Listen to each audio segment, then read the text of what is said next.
A truce between Israel and the Palestinian Islamic Jihad ended 3 days of fighting on August 7th. It began with a preemptive strike against one of Gaza's strongest terror groups that also sent a message to its sponsor, Iran. Here's our report from the Israel-Gaza border. Israeli Prime Minister Yair Lapid met with defense officials, marking the end of Operation Breaking Dawn. The action started Friday afternoon. It began when we received intelligence, clear, certifiable intelligence, that a mobile terrorism unit was moving towards the border with Israel with large anti-tank missiles. They were going to be fired at residential cars, possibly school buses, heading down one of Israel's major roads. We were successful in eliminating that threat before they could carry out the terror attack. Israel's targeted strikes also killed the military head of Palestinian Islamic Jihad in northern Gaza and hit other selected terror sites.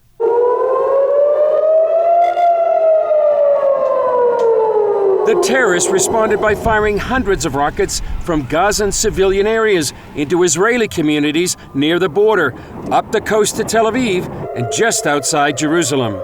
You see, get another one going out right now. This is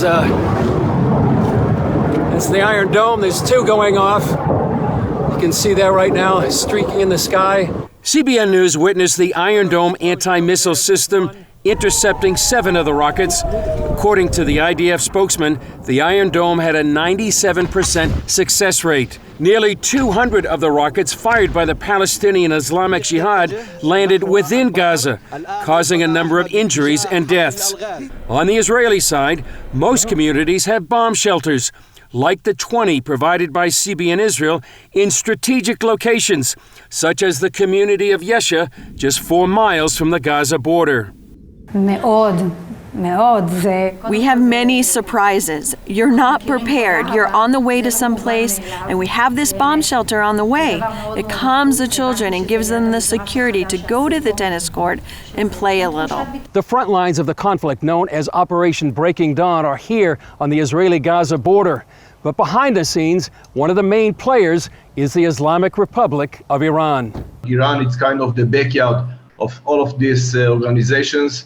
They are train them, educate them, sponsor them. So Iran play a very, very important and critical role in our region for many, many years by these proxies. And the Jihad is one of the main radical Iranian proxies in our region. The Jihad, without the Iranian support, they are really non-relevant. During the 3 days of fighting, the civilian head of Palestinian Islamic Jihad was meeting with Iranian leaders in Tehran. After Hamas, the Palestinian Islamic Jihad is the second most powerful group in Gaza. The U.S., UK, and a number of other nations have designated them as a terror organization. Their very mantle, if you read their charter, it says that they cannot allow the existence of the State of Israel. That's what they're trying to do. As you saw in our report, we talked with IDF field spokesman Doron Spielman about Operation Breaking Dawn. Here's more of our interview with Spielman and what people need to know about the dangers Israel faces on a daily basis. Expand on who is the Palestinian Islamic Jihad. Who are they? So Islamic Jihad is an organization that is funded and controlled out of Iran. They've been around for a number of decades. They operate in Syria and Iran and also in the Gaza Strip and Judea and Samaria. Their goal, their express goal, is to destroy the State of Israel. Their funding, their training, their weapon supplies, those 600 rockets that they're firing, those were all locked and loaded and ready to fire. And they are an organization that have a number of heads. The head of the organization right now is conveniently located in Tehran, where he's able to watch this from behind a TV screen, right? So he's not even here while his troops are bombing his own people and also bombing the State of Israel. We've seen over the last 6 months a buildup of Islamic Jihad in this entire area. We've carried out very precise and precision arrests in Jenin of some of their top militants. We've now neutralized their northern commander in Gaza and their southern commander in Gaza. We've uncovered yesterday a terror tunnel that was on its way into Israel. Could we imagine, God forbid, had that reached into Israel, maybe it would have come up under a home inside a schoolyard. You don't build a tunnel that long unless you really planning on carrying out a mass attack, and that was neutralized yesterday. So we know who they are. The mask has been pulled off. We are holding them responsible, and we will continue doing this until their entire capabilities have been neutralized. So here we are just a few miles from the border, with really the front lines of the conflict right here. But is Iran the main actor behind all of what's going on here? Yes, the Islamic Jihad is part of the long arm of Iran, which is supporting global terrorism throughout the world. They have a number of assets that they place in the area around Israel. Islamic Jihad is Iranian controlled and funded. It's their long arm. It's located in Gaza and Judea and Samaria with the goal of targeting Israeli civilians.